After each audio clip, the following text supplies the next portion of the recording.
7 सरकारी कॉलेज बन जाते क्या? आपकी सड़कें बन जाती क्या? बांध बन जाते क्या? नैनवा का स्टेडियम और जिला अस्पताल, अगर वोट की ताकत नहीं होती तो ये कुछ भी नहीं हो पाता। और आज हमारा वोट चुरा रहे हैं। देश के हालात देखो, नेता प्रतिपक्ष ने कह दिया है, सुनो, अब इलेक्शन कमीशन ने कहा खींच, अब मुता सुखो के दादा बरका आ रही है पुड़िया में मोटरसाइकिल से मतखड़ जो फानी आ रही जो बजा होगा और ते मजू को तरफ आपका खास होगा जद मानू, या कहीं बात हुई भाई? मुंह तो खेरे जो बजाओ को भाई खामी जा रही हो, तू जा जाए मत जा। तो ऐसे देश के हालात अगर आप लोग नहीं समझोगे तो आने वाले समय में हमारी पीढ़ियों को अंधकार में जीना पड़ेगा, अंधकार में। अभी भी वो हालात हैं। हमारे नेता प्रतिपक्ष जी एक आम परिवार से आए हैं, एक दलित परिवार से आए हैं। इन्होंने मंदिर के दर्शन किए तो बीजेपी के नेताओं ने उसको गंगा जल से धोया। ये क्या विकृत मानसिकता है? आज भी बीजेपी के नेताओं की ये मानसिकता है तो सोचो कांग्रेस के नेताओं की इस आंदोलन के बाद में भी कितने बड़ी जिम्मेदारी बनती है कि ये लोग जो दलित भाइयों को, आदिवासी भाइयों को, मुसलमान भाइयों को दबाना चाहते हैं, इनके साथ में जंग करने के लिए एक एक कांग्रेस के नेता को तैयार हो जाना चाहिए। ये जंग बहुत बड़ी होगी। आपके दिल पर हाथ रखो। मैं एक मंदिर के कार्यक्रम में गर्मियों में गया था। गर्मियों में बहुत यज्ञ होते हैं, तो वहां पर मंदिर के अंदर उगाई हुई और मुझे दुख हुआ कि उन लोगों ने दलित परिवारों की उगाई नहीं ली। सबके दिल जानते हैं कि आज भी ये कुरीति चल रही है।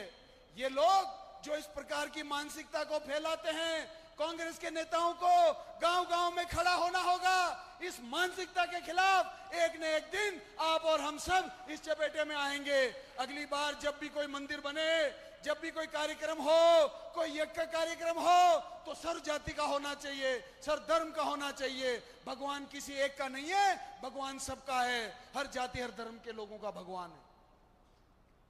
आज राजनीतिक परिस्थितियां देख जी ऐसी बन गई हैं कि यदि किसी मुसलमान भाई के ऊपर कोई अत्याचार होता है तो कई लोग घबरा जाते हैं, अरे कहीं वोट बैंक की राजनीति नहीं हो जाए, क्या करें, दिल गुर्दा नहीं होता उनका बाहर आने का।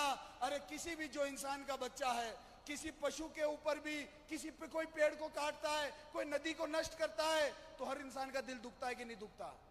कांग्रेसी की जिम्मेदारी बनती है, अगर किसी दलित भाई की, किसी आदिवासी बहन की, किसी मुसलमान भाई के ऊपर अत्याचार होगा तो कांग्रेस के लोगों को खड़ा होना होगा, फिर से वो लड़ाई को लड़ना होगा।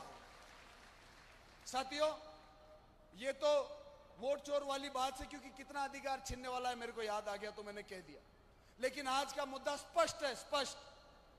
अध्यक्ष जी, आपने और टीकाराम जी ने हमको आशीर्वाद दे दिया, हमारे को पूरा हौसला बंध गया। अब हम लोग यहां से जाएंगे कलेक्ट्री की ओर। दो चीजों के ऊपर कोई कॉम्प्रोमाइज नहीं होगा, दो चीजों के ऊपर कोई कॉम्प्रोमाइज नहीं होगा। जब तक प्रशासन ये वादा नहीं करेगा कि बूंदी जिले के अंदर सरकारी बिल्डिंग के अलावा किसी भी निजी व्यवसाय, किसी भी निजी व्यक्ति, किसी भी निजी मकान, किसी भी निजी किसान के स्मार्ट मीटर नहीं लगेगा, जब तक बूंदी का प्रशासन ये वादा नहीं करेगा, जब तक ये वादा नहीं करेगा, हम आज बूंदी छोड़कर नहीं जाएंगे, नहीं जाएंगे। जब तक ये अधिकारी हमारी सही रिपोर्ट भेजने का वादा नहीं करेंगे, लिखित में, टाइम समय में, कि 7 दिन में या 5 दिन में या 10 दिन में, टाइम समय सीमा के अनुसार अगर सही जो हमारी, अध्यक्ष जी, अगर 70% से ऊपर कोई तहसील में खराबा डिक्लेयर हो जाता है, आपको नियमों का पता है, इंश्योरेंस कंपनी को, केसीसी लेने वालों के एक एक को इंश्योरेंस का पैसा देना पड़ता है और सरकार को मुआवजा डिक्लेयर करना पड़ता है। अगर 70% से ऊपर, हमारे हिंडोली, नैनवा, पाटन, बूंदी, तालेड़ा के अंदर 90% से ऊपर खराबा है, 90% से ऊपर खराबा है। 10-15% भी केवल धान रह गया, गड्ढा, 10% गड्ढा रह गया, बाकी सारी फसलें, चाहे मक्का थी, चाहे दालें थी, चाहे सोयाबीन थी, चाहे तिल्ली थी, कुछ भी था वो खत्म हो गया। इसलिए ये दो चीजों के ऊपर कॉम्प्रोमाइज नहीं करेंगे। इस बात में आप लोग साथ हो कि नहीं हो? कौन कौन साथ है, हाथ खड़ा करे। और रात को रुकने के लिए तैयार हो जाना।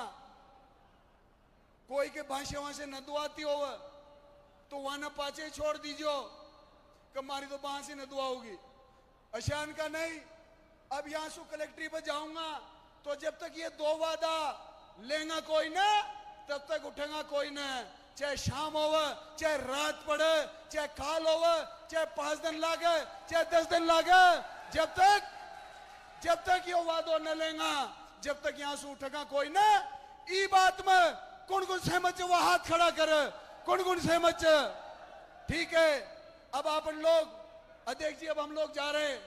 आपका आशीर्वाद रखना, जयपुर में आप लोग हमारी बात को रखना। हमको कितने दिन लगेंगे, सुनो, कोई भी परिस्थिति हो जावे, कोई पुलिस के ऊपर कोई हाथ न उठानो, कोई बाटो न पकानो, धक्का मुक्की न करनी, बिल्कुल। अब एक नारो लगाऊंगा, किसान एकता, किसान एकता, भारत माता की, भारत माता की।